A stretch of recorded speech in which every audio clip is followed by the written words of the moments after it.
Apex Legends, the battle royale that promised to make Fortnite go night-night, only to last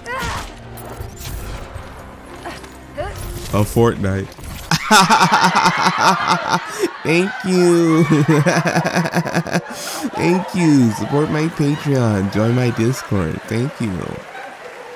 However, we gotta talk about these updates. Apex Legends Season 5. It's pretty good, actually.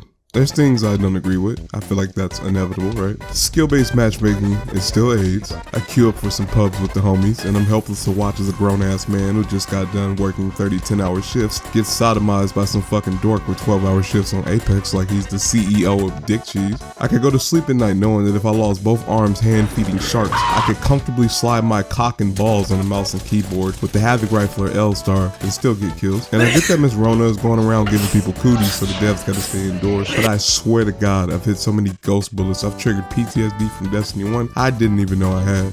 But still, the game is in a pretty good state, in my opinion. Or it would be, if it weren't for this one single thing. The legends feel like ass. I feel more powerful picking Jonesy on Fortnite than I do picking some of these legends, like seriously. I feel like Respawn, or more specifically EA, never anticipated for Apex Legends to explode as quickly as it did.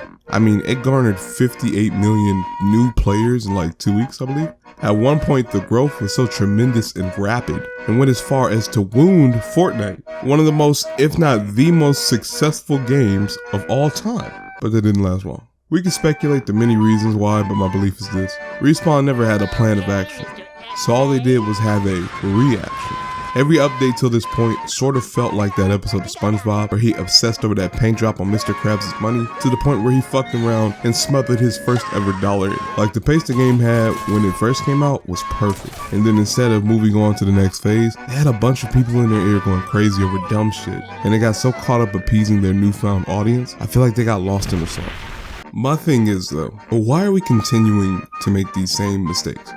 You know, even now, based off how turbulent their update process has been, this season doesn't feel like a calculated victory. It feels more like a happy accident. And even despite my overall positive view on the season, there's a lot of elements that frustrate me, albeit most of them pertain to legend balance. With all the very positive things they've done with weapon balancing, fun map changes, permanent duo modes, a revamped battle pass, I feel like none of it actually matters if the legends I'm playing feel like doo-doo, you know? Respawn Entertainment, the developer of Apex, seems really scared to double down and make a powerful legend, and I can understand why.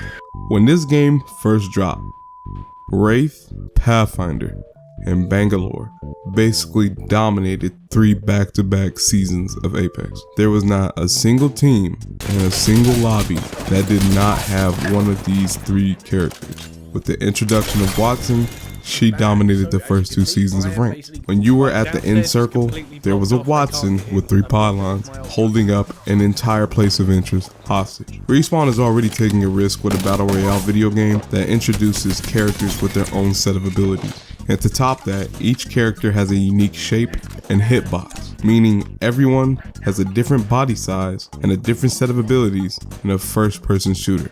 That's a battle royale. That's wild. The part that I'm getting at is that this game is fucking hell to balance. And with it being a first of its kind, mistakes are going to be made. It's inevitable. That being said, I say, fuck balance. Oh, brother, this guy stinks! Hey, listen, okay? Check me out. The biggest issue with this game is that legend balancing is so tedious because each legend is so radically different from one another. Where one legend falls, another one takes their place and vice versa when it comes to how these seasons have treated these characters individually. And I get how for some people, me included, having your favorite legend going from top tier to being credited as one of the harshest nerfs they've handed out can be infuriating.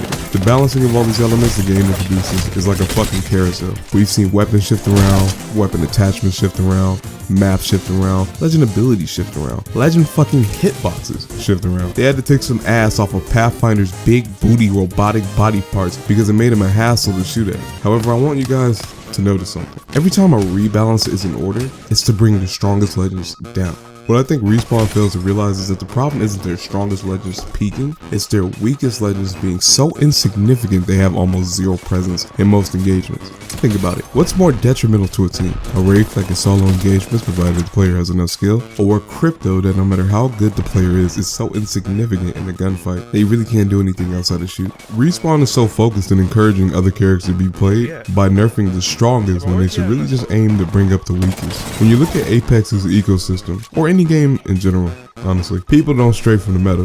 When the meta is a certain select bunch of weapons and characters, those weapons and characters constantly remain in rotation. Very rarely do you have players who, despite any significant downgrades to the weapons or characters they enjoy using, do they remain consistent in using them. This is because, believe it or not, people enjoy winning. And because people enjoy winning, it is inevitable that in most circumstances, no matter how desperately you try to promote variety or fairness, people will always find an upper hand. Not only that, but also the concept of balance is pretty subjective. It's like perfection, right? There's no universal agreement on what balance is, neither is there a universal agreement on what perfection is. Not only that, but a balanced game does not automatically make it a fun one.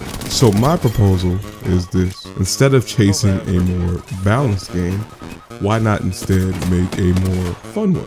Nobody was using Bloodhound after they nerfed Pathfinder and Wraith for 4 consecutive seasons. People immediately started using Bloodhound more after they were buffed. Mirage was a fucking meme until season 5. Before that, he had the lowest pick rate in the game.